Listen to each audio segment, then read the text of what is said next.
You're watching City News 24/7. तमाम इज्जत के साथ आपका खैर मुकद्दम करने के लिए तैयार है।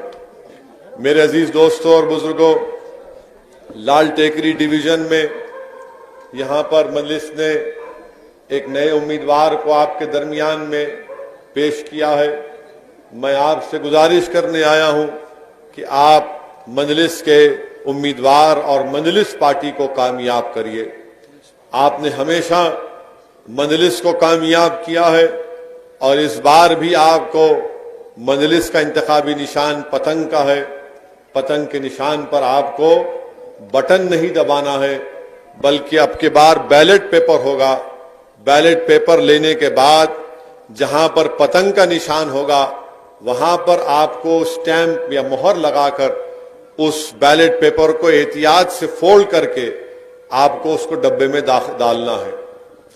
अब जो अहम जो बात मैं आपके सामने करने को आया हूं, ये एक बल्दिया का इलेक्शन है और बल्दिया के इलेक्शन में जाहिर है बल्दी मसाइल है, बरखी के मसाइल है, आबरसानी के मसाइल है, मगर ये पहला बल्दिया का इलेक्शन है जहां पर बीजेपी, टीआरएस, कांग्रेस की तरफ से बल्दी मसाइल के ऊपर बात नहीं हो रही।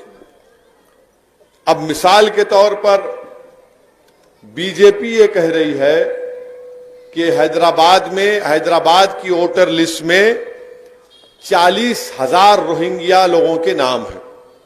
बल्दिया का इलेक्शन है।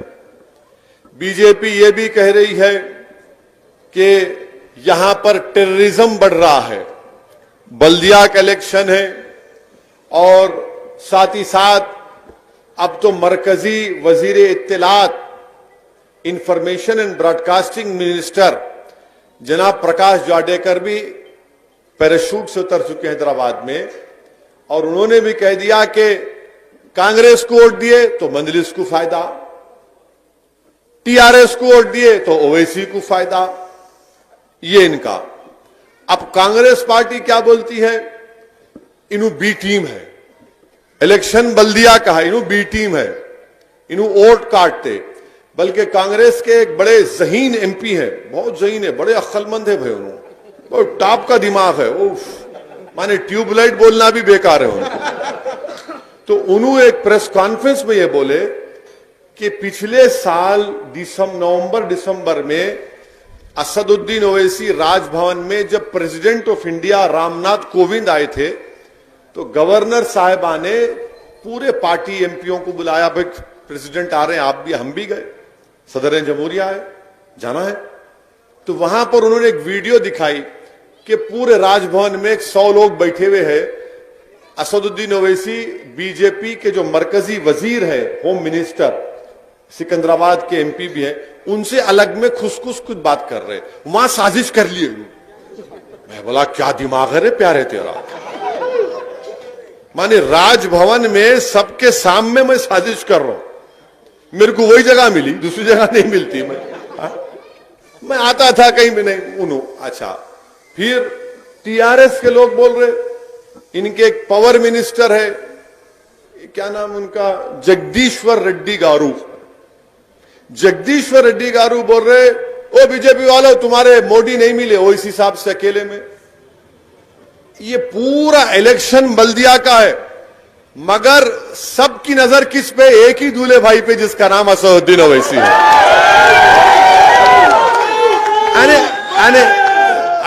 अजीब बात है। बात करना था बल्दिया की, नहीं मजलिस, असदुद्दीन ओवैसी।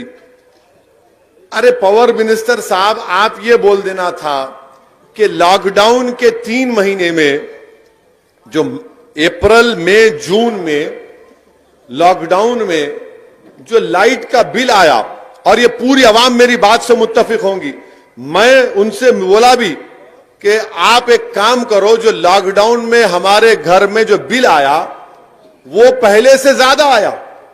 3,000 का बिल 15,000 आया नहीं आया? जहां 2,000 था वहां 15,000 आया। मैं बोला भाई साहब एक 100 यूनिट माफ कर दो 3 महीने के। 3 महीने का एक महीने के 300 यूनिट, 3 महीने के 300 यूनिट माफ करो। नहीं, पावर मिनिस्टर है तो उनको फिक्र है असदुद्दीन ओवैसी मोदी से अकेले मिले। अरे मैं उम्र हो गई, अब मैं नहीं कर सकता, और एक बस है, एक में ही परेशान हूं। ये दरियाफ्ती की उम्र नहीं है ना।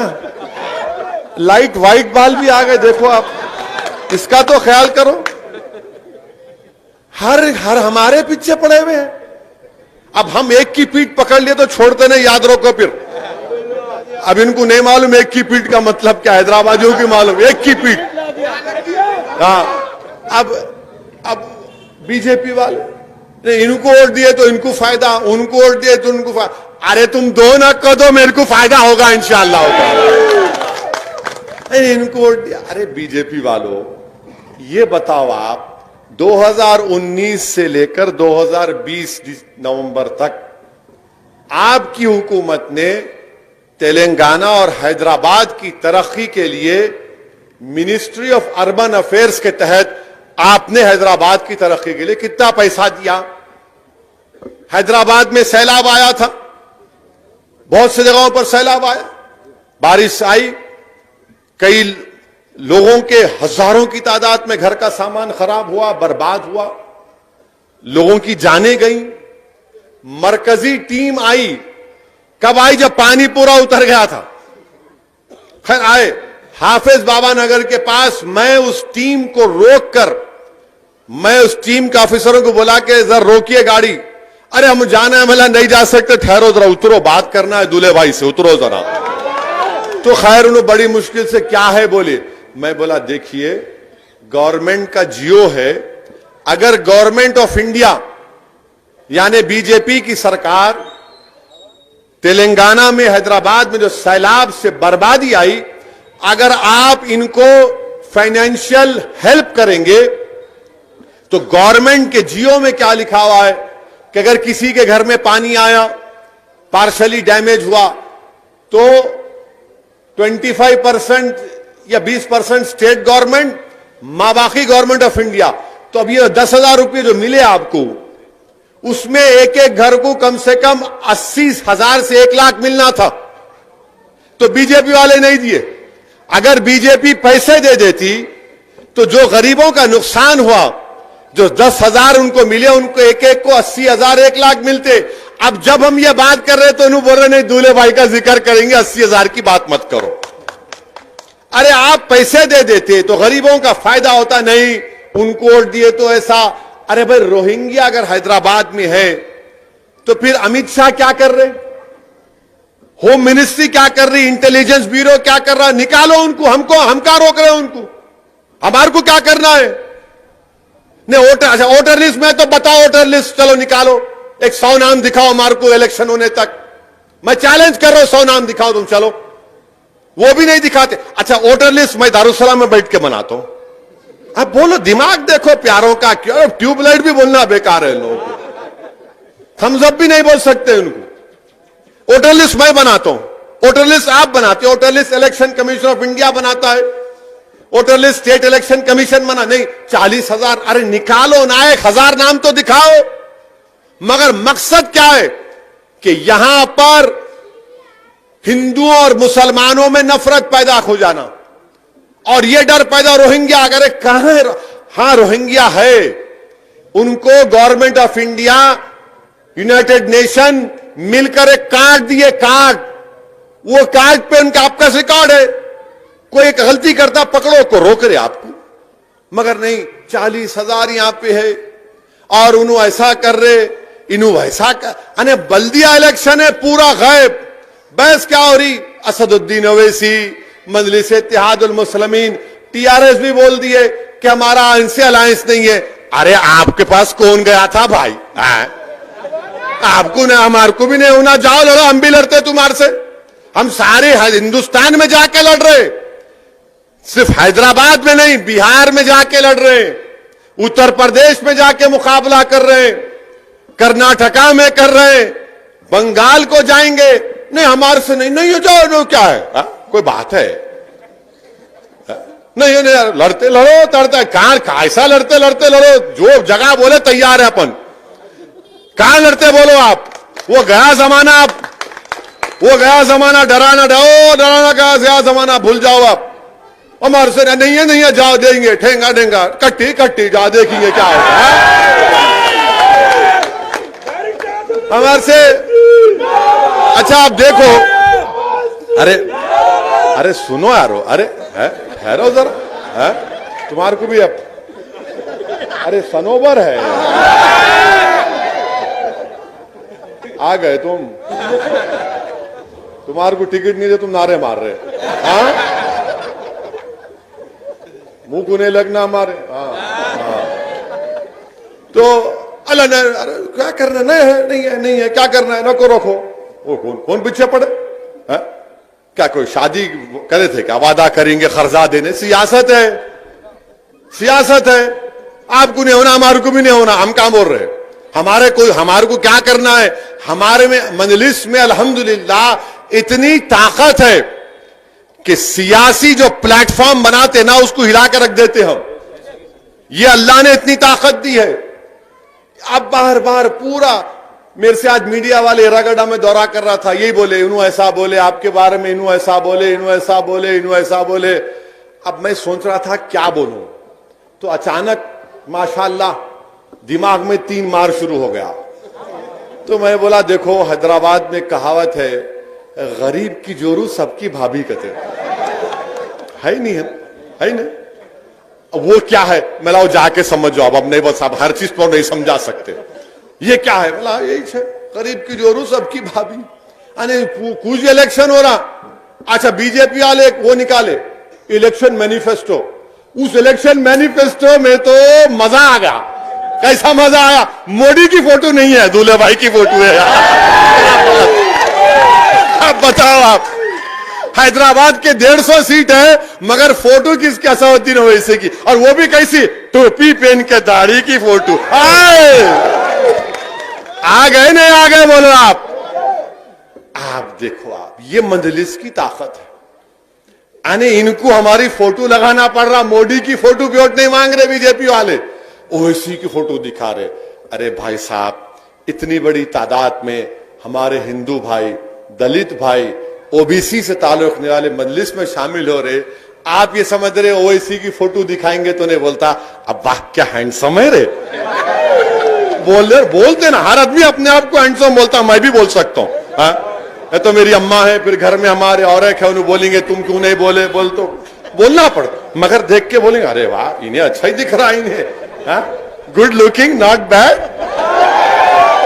और हो सकता है कि फोटो पे भी वोट मिल जाए इंशाअल्लाह होता। तो ये इलेक्शन को एक तमाशा बना के रख दिए, एक तमाशा बना के रख दिए, ये नहीं वो नहीं। अरे बल्दिया का इलेक्शन है, मगर बल्दिया के इलेक्शन में तमाम मुद्दे, हाँ लाल टेकरी वार्ड में काम हुए हैं, कामों की फेरिस्त है, यकीनन काम होना है, तकालीफ भी हुई और तकालीफ दोबारा आपको नहीं होंगी, मैं आपसे वादा कर रहा हूं इंशाअल्लाह ताला वो तकालीफ नहीं होंगी। जो तकालीफ हुई मुझे पूरी इंफॉर्मेशन है उसकी, और इंशाअल्लाह ताला वो तकालीफ आपको नहीं होने देंगे। और इंशाअल्लाह ताला हम आपके सामने एक बेहतरीन उम्मीदवार को लाए हैं। मेरी आपसे गुजारिश है कि आप अपना एक एक वोट का सही इस्तेमाल करिए, वोट को जाये होने से बचाइए। और ये बल्दिया का इलेक्शन इसलिए इंपॉर्टेंट है, ये सिर्फ लाइट मोरी नल का नहीं है, यकीनन ये रुकने बल्दिया की जिम्मेदारी है, मगर वोट हासिल करने का मकसद इलेक्शन जीतना भी है, मगर वोट हासिल करने का एक मकसद यह भी है कि यकजहती पैदा हो, ब्रदरहुड जिसको अंग्रेजी में कहते, ब्रदरहुड पैदा हो। और इसकी मिसाल क्या है कि मजलिस पर इल्जाम लगाते कि मजलिस फिरका परस्त पार्टी है, कम्युनल पार्टी है। जो मजलिस पर इल्जाम लगा रहे, मैं उनसे पूछ रहा हूं, बताओ 6 साल से जब से तेलंगाना बना, अल्हम्दुलिल्लाह शहर हैदराबाद में कोई कम्युनल राइट नहीं हुआ, कोई गड़बड़ नहीं हुई। क्या इसका क्रेडिट थोड़ा तो कुंचम मजलिस को नहीं देंगे यार? थोड़ा तो दो, हम तो है ना। और मैं आपको याद दिला रहा हूं, मैं आपको याद दिला रहा हूं, अपनी अना की तस्कीन के लिए नहीं कह रहा हूं। 2008 में जब मरहूम कायद सालार मिल्लत का इंतकाल हुआ था, इसी चिंतल बस्ती में हिंदू और मुसलमानों में झगड़ा हुआ था रात में 2008, आज से 12 साल पहले। मैं अपने वालिद की तदफीन के बाद अपने घर में बैठा हुआ था। रमजान का महीना था, शायद चांद रात थी। उस वक्त को टेंशन हो गया था चिंतल बस्ती में, तो मेरे को फोन आया। मौजम नाब एमएलए थे, यहां के आपके जिम्मेदारों ने फोन करके कहा कि असद साहब जरा इमरजेंसी है। मैंने कहा बोलिए। बोले ऐसा वाकया हो रहा, जरा आप आ जाओ। मैं 1 मिनट भी नहीं सोचा, अपनी मां के पास बैठा था और कहा था, हमारी मां ने कहा कि जाओ। मैं दौड़ता हुआ आपके दरमियान में आया। उस वक्त टास्क फोर्स में एक ऑफिसर थे, कमलासन रेड्डी थे। उनके साथ बैठ के हम हमारे हिंदू भाइयों से बात किए, मुसलमानों से बात किए। बात तो ज्यादा गड़बड़ हो गई थी, खत्म कराए 3-4 घंटे तक। अरे उस वक्त भी हम दौड़ते हुए आए और ये इल्जाम लगाते, अरे दारुसलाम को आके देखो कभी। दारुसलाम वाहिद सियासी दफ्तर है जो सिवाय जुमे के हफ्ते का 6 दिन खुला रहता है। टीआरएस का, टीडीपी का, टीडीपी तो बुझ गई, टीआरएस है, कांग्रेस है, ये भी चले जाते, और बीजेपी है। इनका दफ्तर कब एक्टिव होता? इलेक्शन का जब सीजन आता, लबा बाजा बजरा, उसका इलेक्शन खत्म हुआ, ऐसा दिखता वीरान खंडर होगा। मंजलिस का जो दफ्तर है साल के 12 महीने खुला, वहां पर कोई भी राजमोहन का नाम लेकर आ सकता है या नहीं भी लेकर आ सकता, तो किसी से पूछा नहीं जाता कि तुम्हारा नाम क्या है। उन्हें आते आकर बोलते हमारा काम है, काम करो। हम कोशिश करते हैं उसका काम करने की। हर मजहब के लोग सीधा अंदर आ जाते। एमएलए बैठे, कॉर्पोरेटर बैठे, और कॉर्पोरेटर का काम क्या है? दारुसलाम को आए तो रजिस्टर में साइन करना पड़ता। मैं आया यहां पे 15 दिन में एक मरतबा, मैं देखता हूं कितने मरतबा दारुसलाम को आए। ये काम मजलिस करती है, इसीलिए मजलिस को कामयाबी मिलती है। हां, गलतियां भी हैं, नुक्स भी है, उसको दूर करना है। मगर ये जो सिस्टम मरहूम कायद सालार ने पैदा किया, उसको शुरुआत की, उसको हमको लेके आगे बढ़ना है, उसको मजबूत करना है। और जो लोग मजलिस पार्टी पे इल्जाम लगाते, मजलिस फिरका परस्त है, मजलिस फुला है, अरे भाई साहब, हम बिहार को जाकर, बिहार में वहां पर 5 असेंबली सीट पर कामयाबी हासिल कर लिए। जितना जब इलेक्शन हो रहा था तो कांग्रेस पार्टी के लोग बोल रहे थे इन वोट कटवा है, वोट कटवा है। अरे मैं बोला भाई साहब, ये कटवा क्या है? ये नहीं, वोट काटते आप। बोला किसका वोट काटते? नहीं, आप बीजेपी को फायदा पहुंचाते। इतना इल्जाम हर जगह पे। अच्छा, हद तो यह हो गई कि राहुल गांधी का जलसा हुआ तो राहुल गांधी तकरीर में क्या बोल रहे हैं मालूम आप? ये कौन बाहर वाला आया जो हेलीकॉप्टर में उड़ रहा है? क्यों, क्या आपके खानदान वाले उड़ेंगे हेलीकॉप्टर में? हमने उड़ना? अरे उड़ते बाबा, बहुत उड़ेंगे इंशाअल्लाह ताला, तुम्हारे सामने उड़ेंगे। मैं उन्हों कैसा उतर रहे, उन्हों कैसा उड़ रहे। ये इनका मिजाज है कि कौन है लोग जो हमारे सामने खड़े हो रहे हैं, कौन है लोग जो हमको हमारी आंखों में आंखें डालकर मजलूम अवाम की आवाज बनकर उनके हक का मुतालबा कर रहे हैं। इनको ये पसंद नहीं है, इनको उड़ने वाला पसंद नहीं है, इनको दौड़ने वाला पसंद नहीं है। ये कैसा? मेरे को कांग्रेसी बोले, रे क्यों आया हैदराबाद से बिहार? बोला क्यों, आपकी अम्मा के जहेज में आया क्या? बोले ये क्या जबान है? मेला जबान ऐसी होती, जबान ऐसी होंगी, जवाब भी ऐसी होगा। तुम सवाल करेंगे तो सवाल का जवाब एंड 3 टाइम मिलेगा आपको। अरे आप बताओ, हम 5 साल पहले गए, 5 सीट लड़े, 4 पे जमानत जब्त, 1 पे जमानत बचाए। 5 साल मेहनत किए, खूब मेहनत किए। साल में 2 मरतबा मैं जाता था बिहार को, वहां पर काम किए। आज बिहार की सीमांचल जो बिहार का इलाका है, पूरे हिंदुस्तान का सबसे बैकवर्ड एरिया है, सबसे बैकवर्ड एरिया है। अगर आप वहां जाएंगे, बास गांव में बच्चों के जिस्म पर कपड़े नहीं दिखेंगे आपको। 2020 इंडिया में हम रह रहे हैं, भारत को आजाद होकर 70 साल हो चुके हैं और बच्चों के जिस्म पर कपड़ा नहीं है, बच्चों के जिस्म पर कपड़ा नहीं है। हमारे पास बारिश आई, एक उसमें कई घरों में लोगों का नुकसान हुआ। आपको मालूम, हर साल सीमांचल के इलाकों में बारिश आती, 2-2 महीने लोग अपने घर को छोड़ के दूसरी जगह रहे थे। 2-2 महीने। यही चीज को महसूस किया। मैं गया था वहां पर। मैं गया कि अब 5 साल पहले जाकर मैंने कहा कि इसके लड़ाई लड़ेंगे हम, तो मेरे जुमले पर लोग हंसते थे। आप हैदराबाद से आके सीमांचल जिंदाबाद बात कर रहे। मैंने कहा बाबू आप नहीं जानते, मंजलिस की जो शुरुआत हुई थी, मैं नौजवानों को बताना चाह रहा हूं कि जिसको अंग्रेजी में कहते ना कि हम्बल बिगिनिंग्स, शाइस्ता शुरुआत थी, छोटी शुरुआत थी। मंजलिस बिल्कुल हम्बल बिगिनिंग से शुरू हुई थी और म्युनिसिपल इलेक्शन ही था। मेरे ख्याल से 1960 का म्युनिसिपल इलेक्शन था जब मंजलिस पार्टी की 18 या 24 कॉर्पोरेटर जीते, जिसमें से 5 नॉन मुस्लिम थे। 1960 में। क्या उस वक्त भी हम फिरका परस्त थे? यह इनका मिजाज है कांग्रेस का, बीजेपी का, बड़ी बड़ी पार्टियों का, कि जो इनके खिलाफ खड़ा होता है इन्हें फिरका परस्त है। आप क्या ठेका लेके बैठे हुए हैं? आज आप देखें, बीजेपी लिस्ट रिलीज करती, कांग्रेस रिलीज करती कैंडिडेट की, टीआरएस रिलीज करती, नाम के बाजू लिखते इनका कास्ट लिखते। क्यों लिखते भाई कास्ट? आप कास्ट लिखेंगे और हम फिरका परस्त। यही इनकी हिपोक्रेसी है। तो मैं आपको बता रहा था कि मंजलिस का सियासी शुरुआत म्युनिसिपल इलेक्शन से हुई थी 1960 में। 18 या 24 का फिगर याद नहीं है, उसमें से 5 नॉन मुस्लिम थे। तो रातों रात कांग्रेस पार्टी ने क्या किया, मंजलिस बड़ी पार्टी बन गई, मेयर ने बनना, तो हैदराबाद सिकंदराबाद को मिला दी। हैदराबाद की बल्दिया अलग थी, सिकंदराबाद की अलग थी। रातों रात हैदराबाद और सिकंदराबाद की बल्दिया को मिला दिए। तो उस वक्त से हम इनका मुकाबला करते आ रहे हैं। अब तो खैर कांग्रेस पार्टी के क्या रहे हैं, क्या बोलना भाई। कांग्रेस पार्टी, आप अंदाजा लगाओ कि बिहार में 70 असेंबली सीट लड़े। कितने? 70 में इन्होंने सिर्फ 19 जीते। 19 जीते, बचे कितने? 51 में बीजेपी कितने जीती मालूम आप? मंजलिस 2 जीती, तो 49। अब 49 में 36 बीजेपी जीती। उसका जिक्र नहीं करेंगे ना, वो ऐसी जाके काट दिए। अरे क्या है बाबा, मैं क्या छोटा बच्चा हूं तुम्हारे? स्कूल में कभी मैं भी स्कूल में गया था, तो बच्चे लड़ते ना स्कूल में। एक बच्चा जरा थोड़ा तगड़ा रहता, चॉकलेट ले खा लेता, मम्मी मेरा चॉकलेट ले लिए, पैसा रो रहे नू।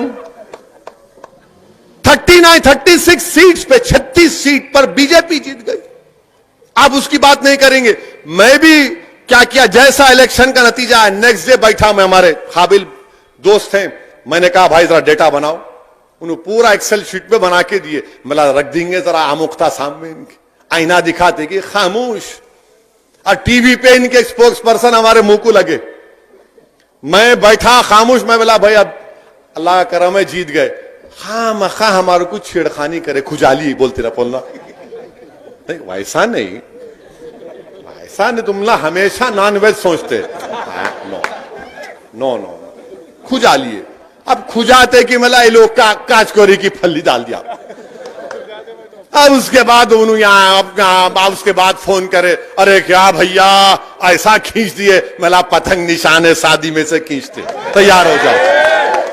तो ये इनका एक मिजाज बना हुआ है कि इनको कुछ नहीं बोलना। अच्छा, कांग्रेस पार्टी भी अजीब पार्टी। 70 सीट लड़े। राहुल गांधी कितने जलसे करे मालूम आप? कितने करे बोलो? पूरे बिहार में 70 कैंडिडेट लड़े, कितने जलसे किए शहजादे मालूम आपको? ओनली 3। मैं 15 दिन बिहार में था। 20 कैंडिडेट के लिए 65 पब्लिक मीटिंग किया मैं।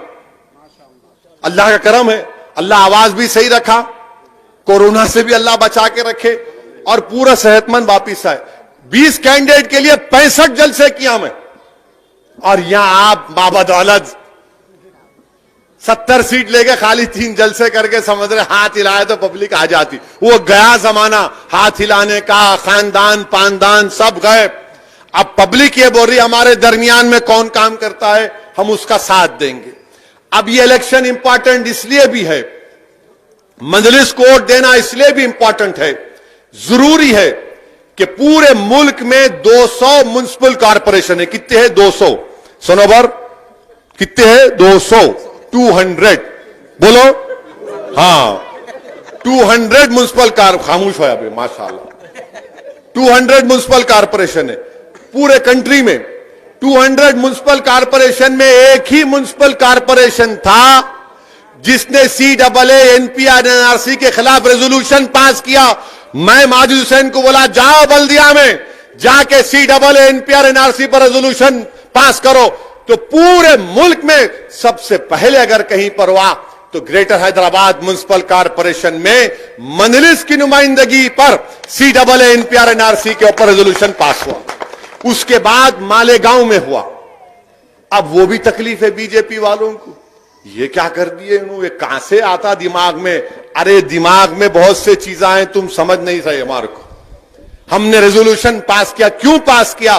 ताकि अवाम तक पैगाम पहुंचाया जाए जो धूप में खड़े होकर हमको वोट डाले कि उनके दिलों में जो तकलीफ हो रही है, जो कानून हिंदुस्तान के अंबेडकर के कानून के खिलाफ बनाया गया, उसके खिलाफ रेजोल्यूशन पास करवाया गया GHMC में। यह मजलिस का काम है। इसीलिए मेरे भाई, वोट सिर्फ लेना नहीं है, कॉरपोरेटर बनना सिर्फ मकसद नहीं है, बल्कि यकजहती को कायम करना, ब्रदरहुड को कायम करना। और जब बातिल ताकतों के तूफान तुम्हारे घर पर आकर दस्तक देंगे तो उस वक्त मजलिस इत्तेहादुल मुस्लिमीन की तारीख गवाए कमन बातिल ताकतों के तूफानों को अपनी सियासी ताकत और तुम्हारे इत्तेहाद की कुव्वत पर उन तूफानों का खात्मा किया जमहूरी तरीके से। यह मकसद है। इसीलिए मैं आपसे अपील कर रहा हूं कि 1 दिसंबर के दिन सुबह सुबह अपने घर से निकलिए। मैं नौजवानों से खास तौर से अपील कर रहा हूं कि मोटरसाइकिल निकाल के जरा देखता हूं अब स्कूल में क्या हो रहा, मासाब टैंक में क्या हो रहा, बैठ एक काट मार के दे। नहीं मेरे भाई, मोटरसाइकिल या गाड़ी निकालिए, पहले अपने माँ बाप को, अपनी अहलिया को, अपने घर वालों को लेकर जाइए। उनका वोट डलाने के बाद जब निकलो, आप जाके निकलो। और जब पोलिंग बूथ को जाएंगे आप तो बैलेट पेपर होगा। बैलेट पेपर में आप जहां पे पतंग दिखेगा, मर उठाइए, ठपाटप ठपाटप ठपाटप ठपाटप ठपाटप ठपाटप मार के, और ऐसा मारना है कि शादी में से डाल के खींच साफ पूरा मैदान।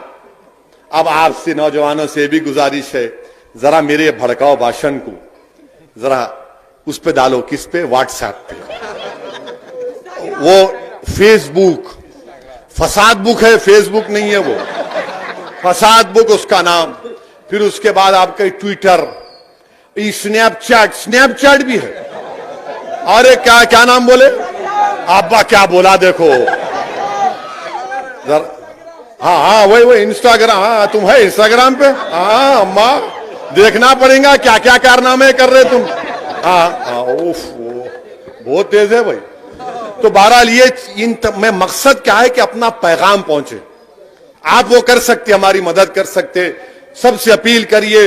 और ये पूरे आपके इस मोहल्ले में, इस रिकॉर्ड में एक एक हमारे बुजुर्गों से, हमारी इज्जतदार मां और बहनों से मेरी पुरजोर अपील है, गुजारिश है कि आप अपना वोट इस्तेमाल करिए, पतंग के निशान पर अपनी पार्टी को कामयाब करिए। हमको अपने शहर को बचाना है, अपने शहर के अमन को और मजबूत करना है। ये आपका हैदराबाद है, ये मेरा हैदराबाद है, ये हम सब का हैदराबाद है, ये हमारी पहचान है, ये हमारा एक कल्चरल का सिंबल है ये। और सही मानों में अगर पूरे मुल्क में अगर कहीं गंगा जमुनी तहजीब या मुल्क की डाइवर्सिटी, मुल्क का प्लुरलिज्म कहीं पर दिखता है तो सरजमीन हैदराबाद पर नजर आता है। इसीलिए आप तमाम से मेरी गुजारिश है कि अपना एक एक वोट का इस्तेमाल करिए, मजलिस पार्टी को कामयाब करिए। यह समझिए कि आप कैंडिडेट हैं, आपको अपने आप को कामयाब करना है, अपनी पार्टी को कामयाब करिए। यही चंद गुजारिशात मुझे आप तक कहना था। मुझे एक और मीटिंग में जाना है, इसलिए आपसे रुखसत होता हूं। वाखिर दावाना अल्हम्दुलिल्लाहि रब्बिल आलमीन। अस्सलाम वालेकुम। सदर मोहतरम के खिताब के बाद आज का ये इंतखाबी जलसा इख्तिताम की मंजिल पर पहुंचा। हैदराबादी बिरयानी जो दुनिया भर में मशहूर है और बड़ी शौक से खाई जाती है।